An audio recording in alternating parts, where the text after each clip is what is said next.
activists using hip-hop to be a tool for social justice, not the co-opted hip-hop. That's what I'm talking about. All right. So I'm here with my fellow host. We've organized this in Shanye. I'm going to pass the mic to her to also introduce herself. But I want to give it up to all of you for being here this morning, for being here for justice, not just for Trayvon Martin, but also to remember Trayvon Martin and honor him and all those who have been victims and survivors of the injustices of the criminal system and the injustices of these racist laws, these Jim Crow laws. So thank you for being here. Thank you for all the organizers who came together. I'm going to pass the mic to Shanye and we're going to get started. Woo! Woo! Hello everyone. Thank you all for really being here today and coming out. Thank you to everyone who's come out to help and to organize and just everything that you're doing, because you know that this is a tragedy and everyone cares, and that's why everyone's here. So I just really want to acknowledge like all of your effort and taking your time out today. I'm Shanye Wade. I'm a recent graduate from UC San Diego. I'm coming today representing the Native American Student Alliance, a group of just students, Native students who really care about helping the community and really giving back. And we really want to be out here today to show that regardless of race, culture, we all understand this oppression as people of color, and and we want to come in solidarity and really show that we can't take it any longer. So with that being said, I really want to, we have start with the speakers. We have a great list of speakers here today who are going to be sharing their stories and talking about multiple different topics. And today we're going to start off with, Mr. Valentine. There we go, right here. Share his story with us. He came all the way from Riverside, so I really want to just acknowledge that and thank him for traveling here to be with us and share his story. How's everybody doing? I hope can you guys hear me? Yeah? Okay. How's everybody doing? I'm doing okay, thank God. It's been almost a year since a federal agent killed my daughter, shot her 9 times. I haven't got no feedback, no response from the federal government, from the Chula Vista PD, from no agency at all whatsoever. They don't have any compassion towards us. Things need to change. Right. I'm at peace today because I know my daughter. And even though it doesn't matter what I say, how many times I cry, every time I see my grandkids, it doesn't matter. She won't ever be with me ever again. They took it away from me. They took my daughter away from me. I'm not looking for vengeance. I'm looking for justice.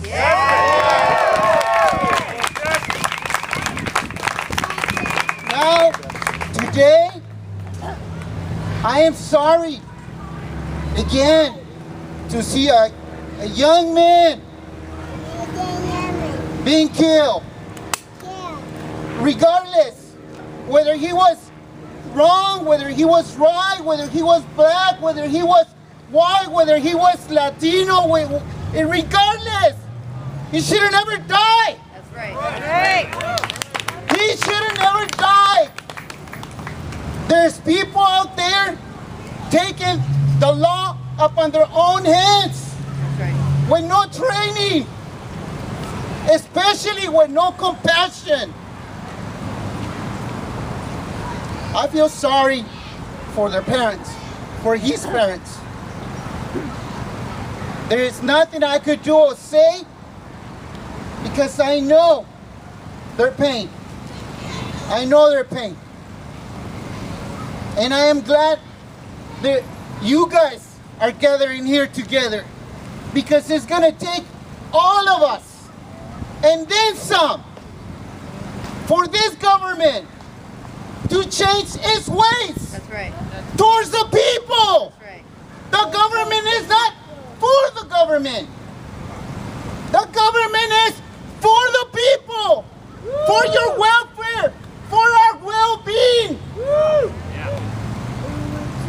They're servants.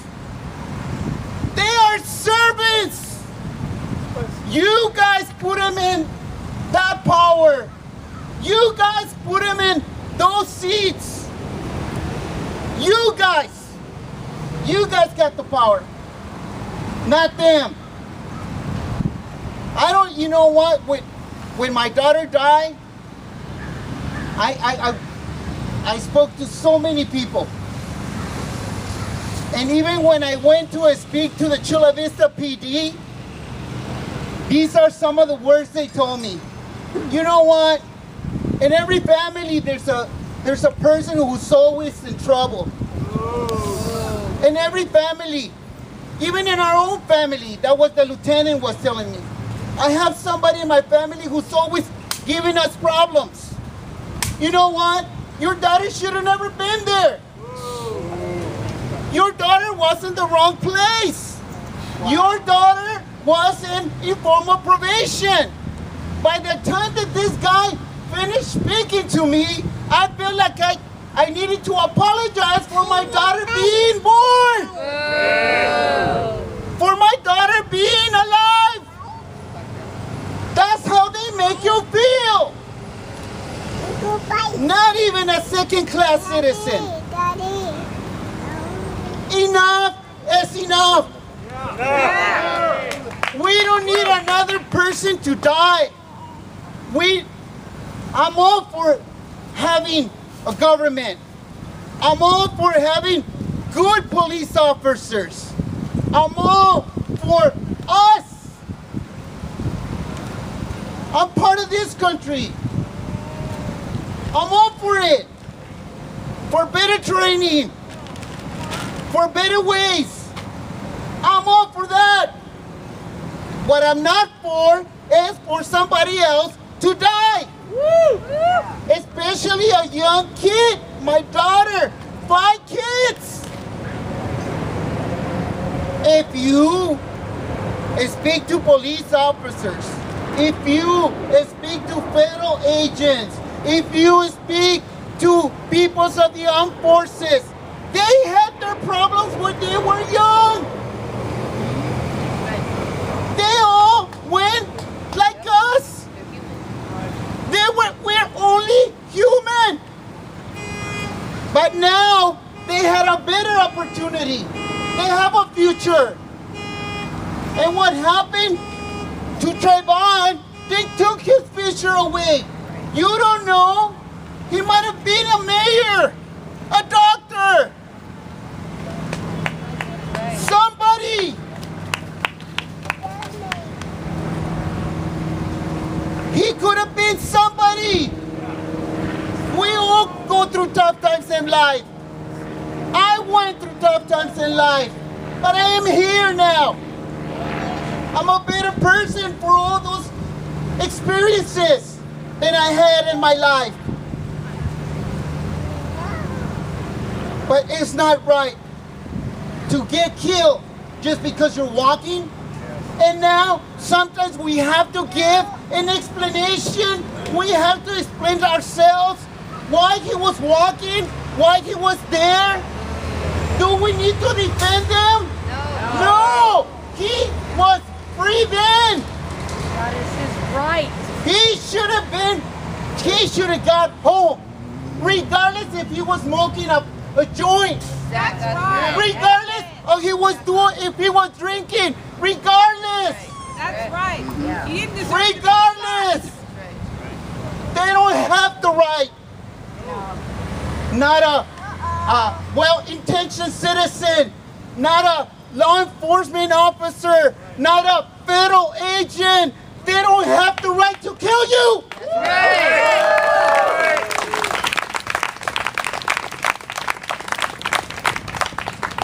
Please, this is something I do.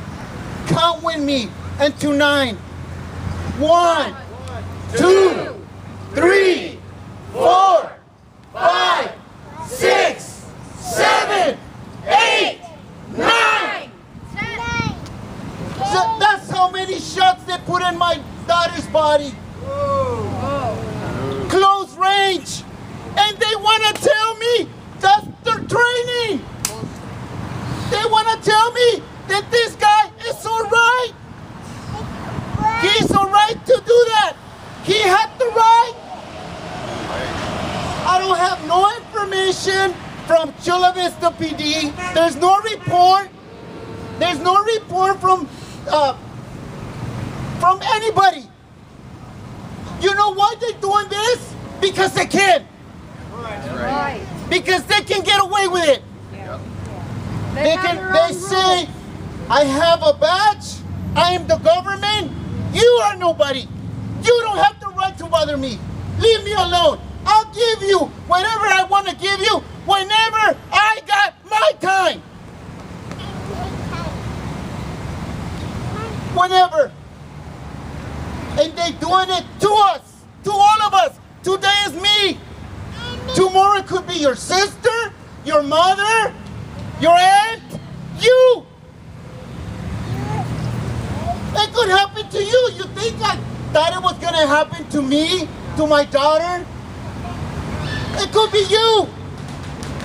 And if we don't start today, and we don't ask, we need, we deserve, it's a right. It's not more asking. They should take care of us right away.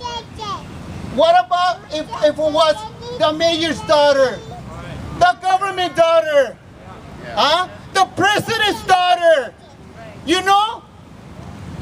All the force would have mobilized by now. Everything will be solved, and whoever did it will be behind bars. Yeah, right. Yes, sir. But you know what? I'm just somebody else. I'm just somebody else. Only my faith in God has brought me this way. Amen. Only my faith in God has brought me up to this time. And I don't hate, like I said, I don't hate. I cannot live with hate in my heart. But I need answers. Yeah. And I am sure that his parents today, they need answers. Yeah.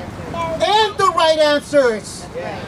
Not the ones they want to give us. Right. The facts are there. If they'll tell you, don't go and talk to the boy, wait. Don't get out of your car. Don't get out. Sometimes, you know, when I have my little kids, I told them, don't go across the street. And I guess they couldn't wait to go across the street. It was bad for them. And for this guy who killed him, he should have never been there. He's the one who had never been there. He should have stayed in his car. He should have waited. All these laws we need to go. Oh, it's because of this. It's stay in your ground. It's stay in this. It's stay in peace. Don't do this. Don't do that. I guess the government is losing its common sense. Common sense is right. Common sense. It's only common sense. If there's water, and if I tell you not to drink the water, what are you gonna do? Drink the water? No! You don't drink the water because I told you not to drink the water. It's just that simple. If this gentleman, Zimmerman, should have waited like he was told to, we wouldn't be here. That's right. Yeah. We probably would have been with our families having a barbecue, having a good time. Yeah. Right? But today, this is the time. This is time to be here. Even if there's 20, 30, 40, doesn't really matter. Even if it's only one, we need to be here.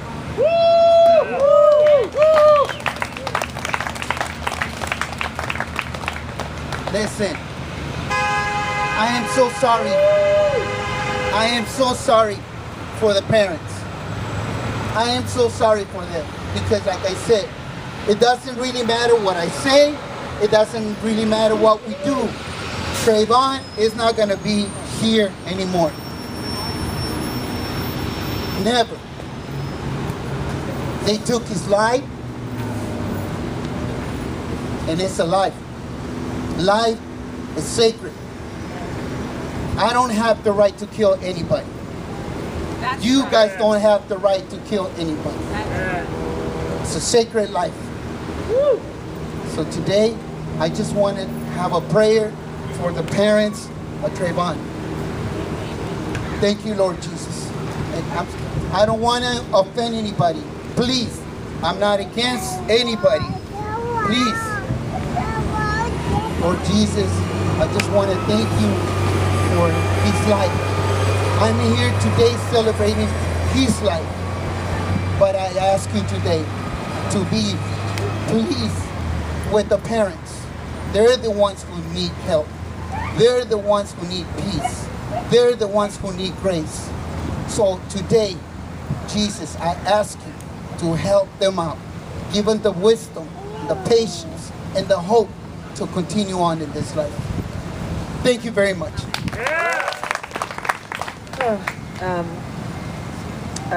Yeah, I feel like that really hit home. You know, can you hear me? Hello. Sorry, I have a really like naturally low voice, but I'm gonna try and I'm gonna try and be louder. But thank you very much for sharing your story with all of us. We're gonna have another speaker come now. Amelia Ortega from Affirm is going to there she is going to share something with you all. Woo!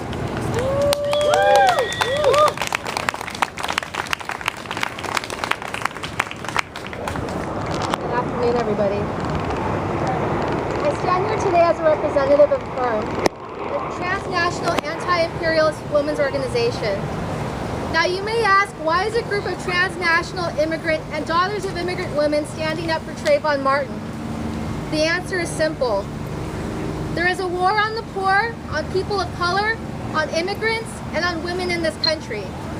The oppression which allowed to let the murderer of this beautiful black youth, Trayvon Martin, go free is the same oppression responsible for Cece McDonald, a trans-identified woman, to be behind bars after defending herself against a neo-Nazi lynch mob after they had slashed her face. It's the same oppression which sentenced Marissa Alexander, a black woman who, in defending herself and her 3 children, fired a non-lethal warning shot against her ex-abusive husband, to 20 years in prison, at the same time erasing her own struggle as a victim of domestic violence. And it is the same oppression which allowed the same erasure of violence towards women perpetuated by Zimmerman. We in Affirm are here because it is the same backwards imperialist government that murders our people, all oppressed people. It's bad enough that this government denies us the right to quality education, housing, jobs, healthcare, and women's reproductive rights. They also deny us the very basic right to simply live. Affirm is here today because we want to stand with you, our communities, to say that 1, the U.S. war on black and brown people is the same U.S. war on women, and 2, to send a message to the U.S. government that instead of silencing us with your violence, you are just fueling the flame of resistance across our communities. We say justice for Trayvon Martin and Marissa Alexander now. End the U.S.-backed murders of oppressed people, women both here and across the globe. Thank you.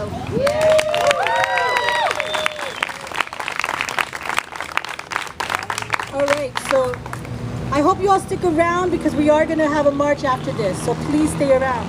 I'm going to call on to Alex Fernandez from the ILWU of Local 29.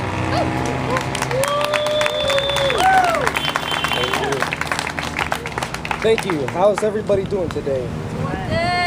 Just want to let you know how the ILWU feels all about this interesting case and where it's headed. And this was written by a member from Local 10, which is in San Francisco, one of our leaders. And feel that it's right to share it with everybody how the longshoremen's feel about what happened and what's going on today. So here I go. This was written by the great Clarence Thomas, one of our great leaders of the longshoremen. So whereas the verdict of George Zimmerman trial has provoked outcry across the country, much like the failure of the Sanford Police Department's failure to immediately file charges against Zimmerman after the murder of Trayvon Martin, and whereas a board-based coalition of groups are called for a massive mobilization in August or September to present a comprehensive set of demands to solidify the social justice movements, fighting for justice for Trayvon Martin, to develop an advanced and comprehensive boycott, divestment and sanctions campaign. And whereas this mobilization, I'm sorry, man.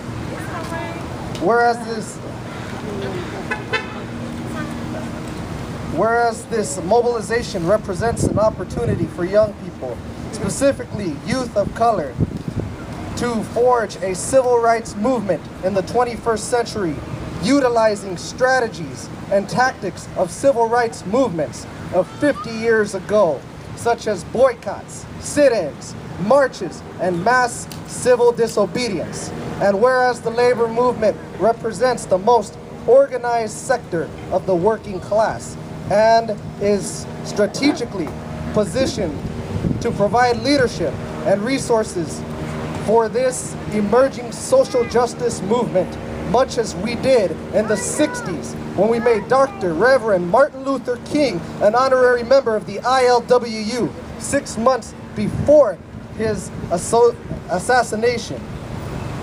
And whereas preliminary demands include, number 1, repeal of the Stand Your Ground law. Number 2, immediate release of Marissa Alexander. Number 3, I'm sorry, I just lost my place.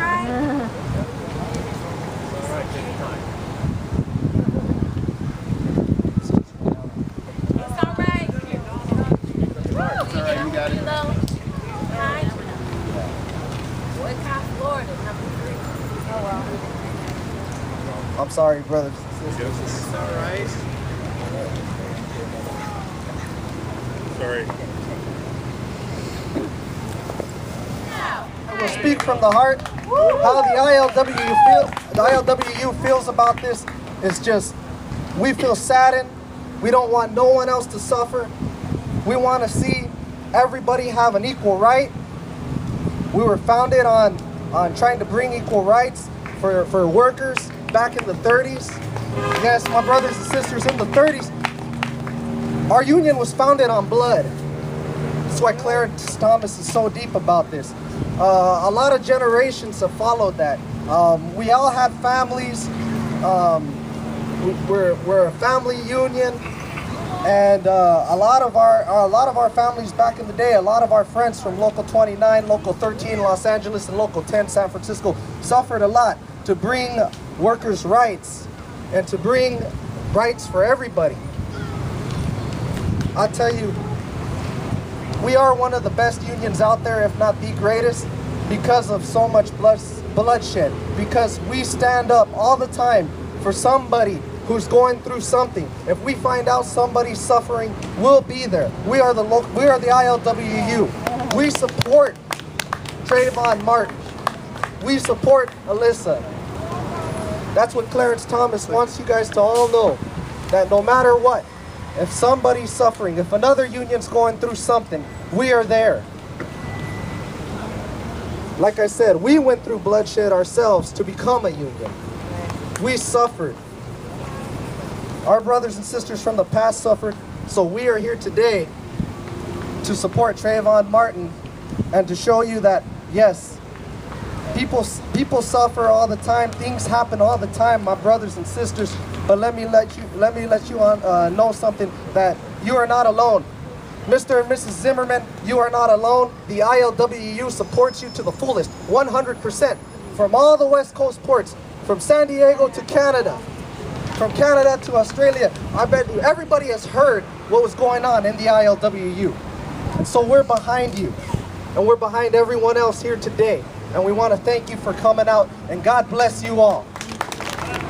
Thank you, brother, for sharing everything from your heart with us. And right now I'm going to ask Ashley Brooks from the UDWA to come and share some words with us.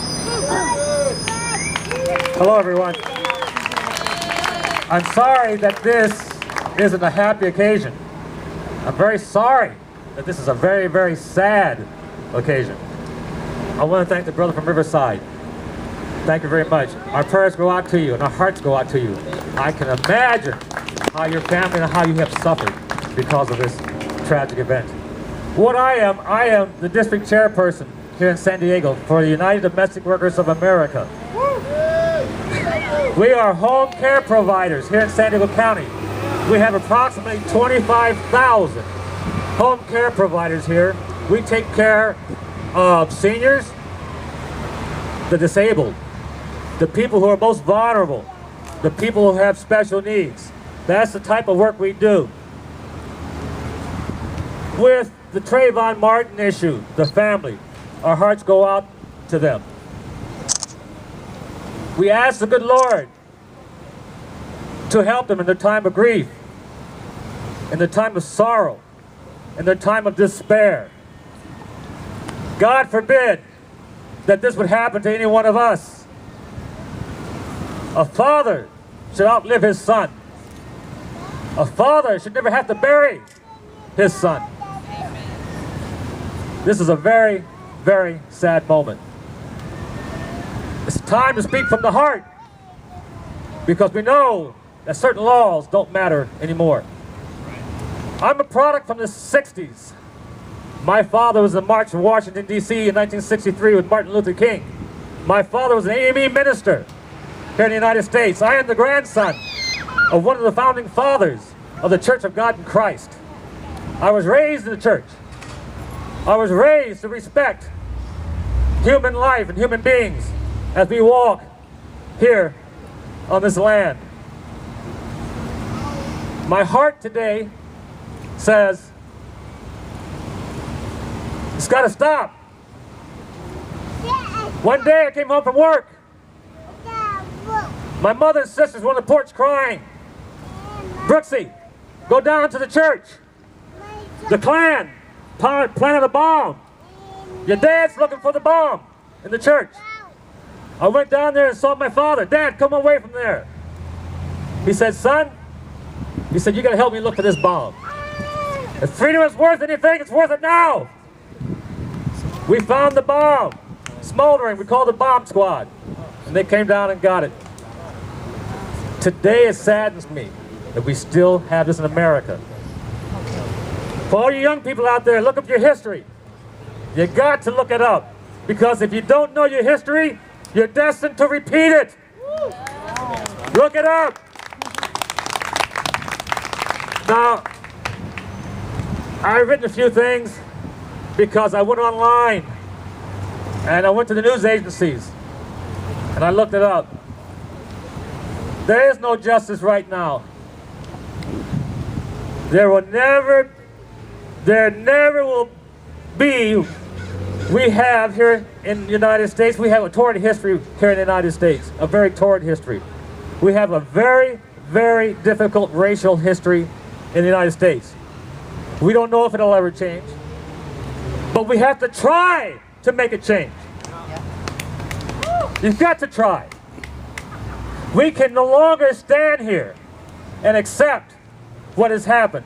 The young lady, Trayvon Martin, the others, I'm not familiar with a lot of the stories, but I hear them today. Take this energy. Take it with you. Come together, write legislation, write law to take the stand your ground statutes off the books. Racism will always exist. It's a very sad time in America. It's a very sad time for the whole United States. When racism raises its ugly head, You know what you do? You confront it, and you get it, and you chop it off. You get out here and you fight. I can't think of the name of the racist in Florida once before it became part of Congress. Because all that escapes me. 40 years is a long time. But we confronted racism. We took them to court. We won in court. Something has to be done. This is a very sad time again. George Zimmerman, Trayvon Martin family, the 6 white woman jury will forever be linked in history. And they will be linked for the rest of their lives with an act of violence that was bestowed upon a 17-year-old African-American youth. Trayvon Martin was trying to live the American dream. He was trying to live like any average American kid. Packets of Skittles in one hand, iced tea in the other. On his way home, talking to his friend on the phone.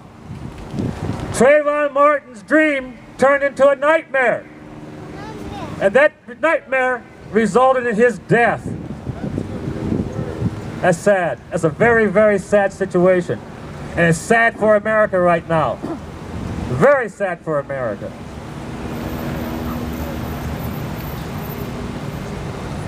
Now, let me see if I got this right. I read an article by the National Sheriff's Association. And I'm going to try to quote it as well as I can. They monitor all the neighborhood watch programs here in the United States. They stated that Trayvon Martin was not a... I'm sorry. I apologize.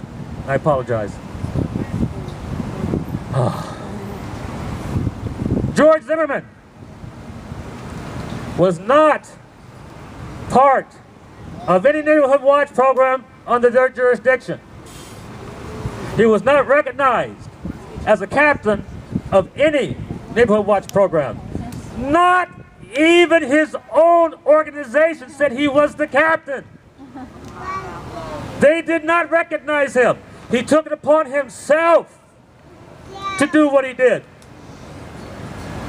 I listened to what juror B37 said in an interview with Anderson Cooper. My God, we got these people sitting in these juries. She said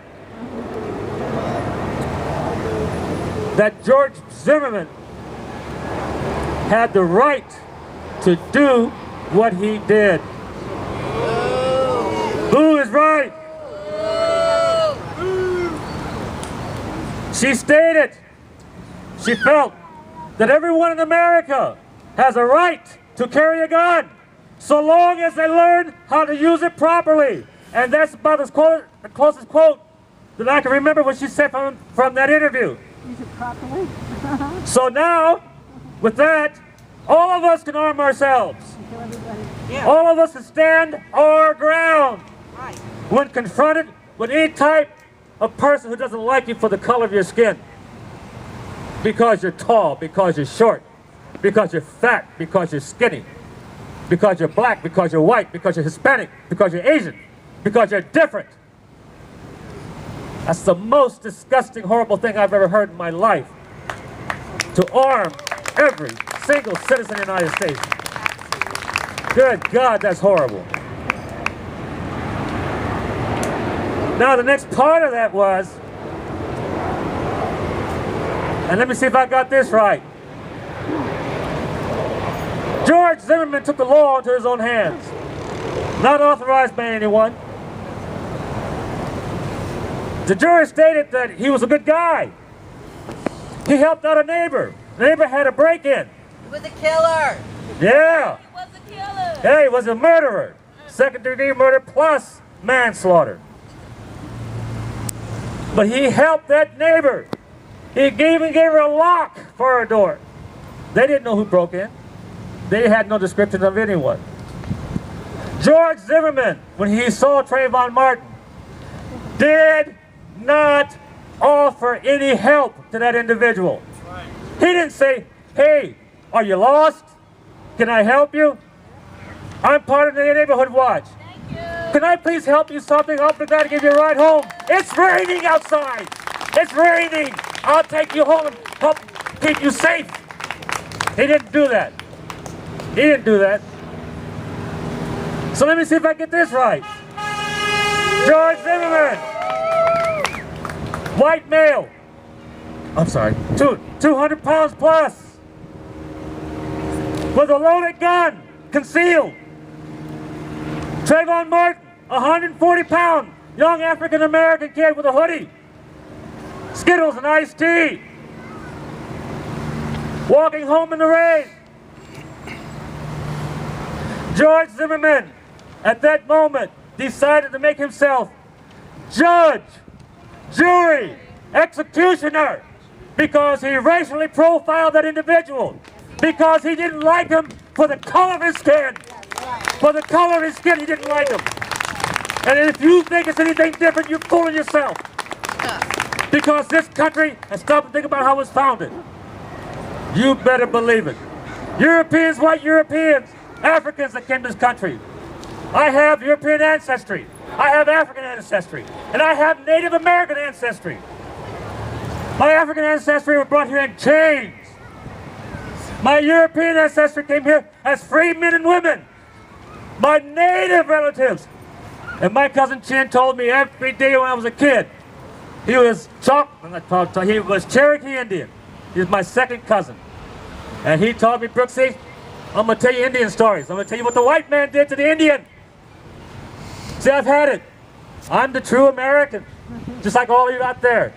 If you're from this country, you're a true American. I've had these stories. I'm tired of it. I, for one, personally am going to take action. I'm on Facebook. Now I'm on Twitter. Thank you, Christine, for me on Twitter. I'm learning new technologies. I am not going to let this rest. I am not going to let this go away. If I can help the Trayvon Martin family somehow, I will. As God is my witness, I promise you that. As we are home care providers, yes, sir, we're going to do that. Now, I'm going to be done right here. I'm going to give you a quote what Zimmerman told the police, and you take it however you want. He told the cops the reason why he stopped Trayvon. Those fucking punks, those fucking bastards, they think they can get away with anything. You make that determination. This is what we're faced with in America. I hope it ends, and I hope it changes.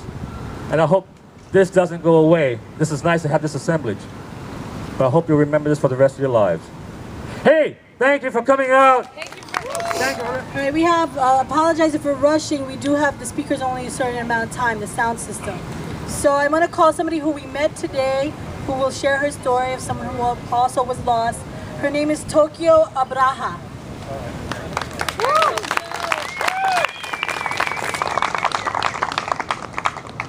I stand here today and I salute all of you. I salute you because you guys are here for a common interest. The justice in our system is failing us. And together, if we stand united, we can stop it.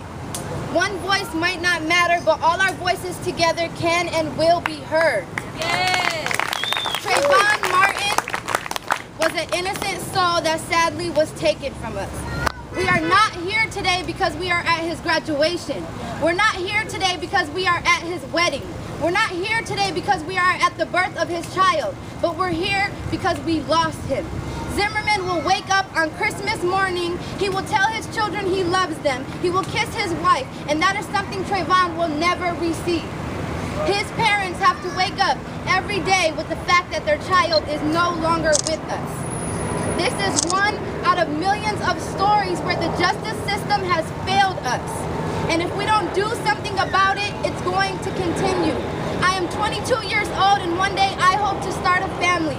And I do not want my children to grow up in a society where they think it's okay to take the life of someone and keep living their own. That's right. That is not okay. A few years ago, my brother was taken from me. LAPD watched a man kill my brother. My brother was running and received 4 bullets in the back. And it's on camera. The man was let go with self-defense. If we don't do something now, it will never change. We will constantly repeat ourselves. All of you guys stand here today, and I'm pretty sure everybody has their own story. But our stories will not be heard if we don't use our voices. Yeah. There's millions of us all around the world. Millions of us who have lost people that did not deserve to go. And we have our killers walking the streets. We greet them, we speak to them, we see them on a day-to-day basis. But if we don't do something to change it, they will live around with us forever.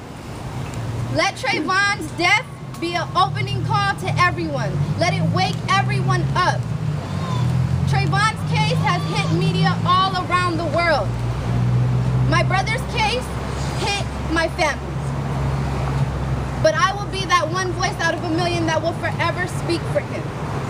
Right. I know that they always say the wrong place at the wrong time, but let Trayvon be the right place at the right time. Let his death be a wake-up call to everyone. Let us all be justice. Everybody here today, we are justice, and justice fits the description. And if we don't do something about it, they will kill it forever. Thank you. To continue now, we're going to have Amber, Burnell, who's going to speak and share with us today. First, I want to say thank you for the opportunity to allow me to speak here.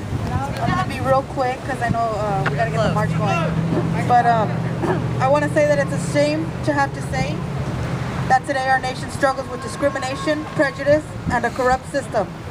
However, it's not shocking considering the verdict in the Casey Anthony trial and now Trayvon Martin. What does the verdict in this case of Trayvon Martin say about us as a society? As we gather here today to peacefully protest the injustice that has taken place in the case of Trayvon, we also invite and inspire change to a broken system and society. We should be mindful of ways to promote safety amongst our children and the generations to follow for all races, colors, and creeds. Today we must ignite change.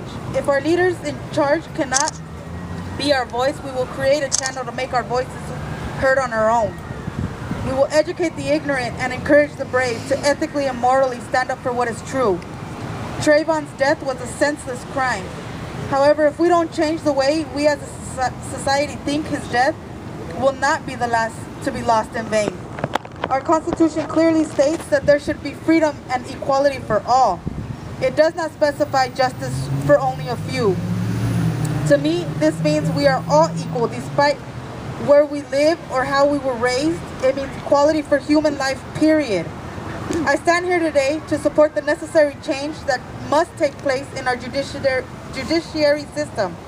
I also stand here today to support the men and women prisoners who began a hunger strike on July 8th in our California prison system because of the abuse and long-term solitary confinement. I stand here today to support my brother who's an inmate at the Pelican Bay SHU.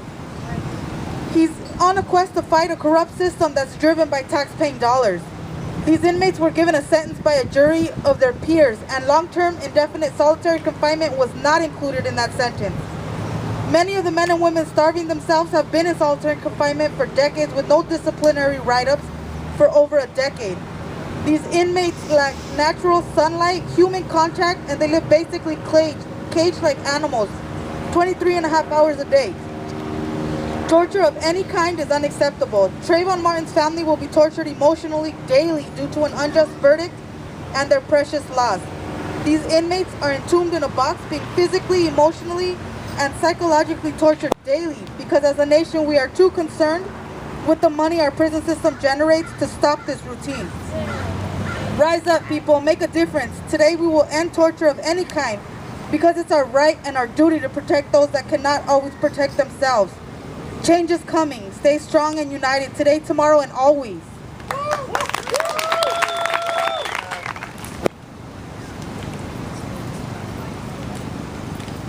I have an announcement here to share with everyone. There's a documentary that will be shown at the Malcolm X Library on August 7th titled Mumia, Long Distance Revolutionary. And it's 6 p.m.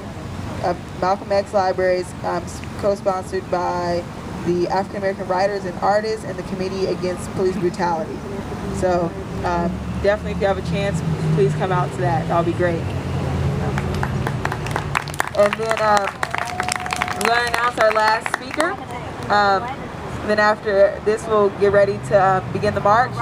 Our last speaker is with the San Diego branch of the NAACP, Christine Griffin.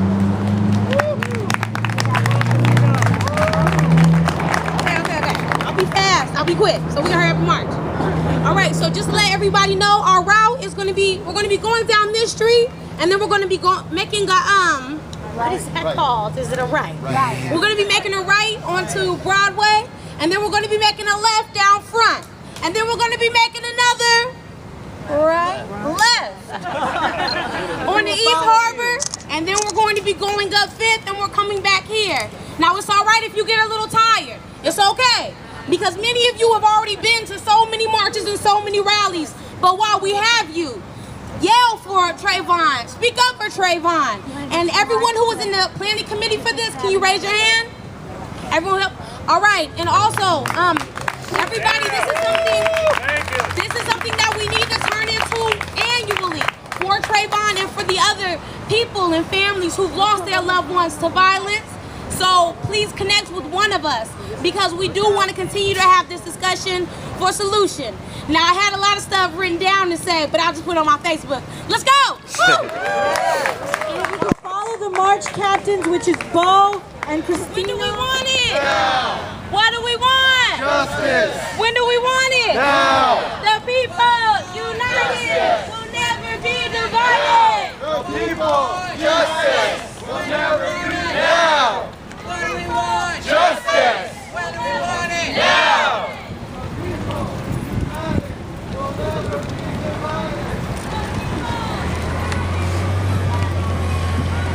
The people united will never be divided. The people united will never be divided. The people united will never be divided.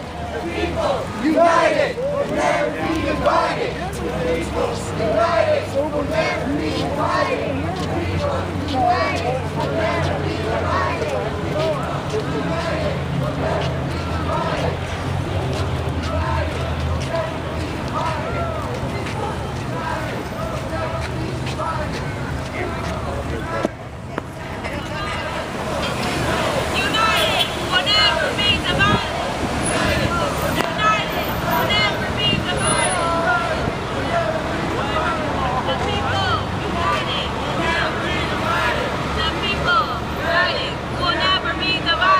The people united will never be divided. The people united will never be divided. The people united will never be divided.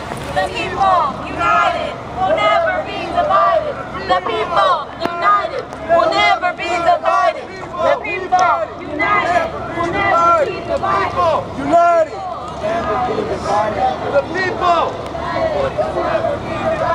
The people. United will never be divided. The people. United will never be divided. The people. United will never be divided. United!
divided. The people united will never be divided. The people united will never be divided. Now! What do we want? Justice! When do we want it? Now! What do we want? Justice! When do we want it? Now! What do we want? Justice! When do we want it? Now! What do we want? Justice! When do we want it? Now! What do we want? Justice! When do we want it? Now! What do we want? Justice! When do we want it? Now! What do we want? Justice! When do we want it? Now! What do we want? Justice! When do we want it? Now! What do we want? Justice! When do we want it? Now! What do we want? Justice! When do we want it? Now! What do we want? Justice! When do we want it? Now! What do we want? Justice! When do we want it? Now! What do we want? Justice! When do we want it? Now! What do we want? Justice! When do we want it? Now! What do we want? Justice! When do we want it? Now! Not your son, yes my son. Not my son, yes your son. Not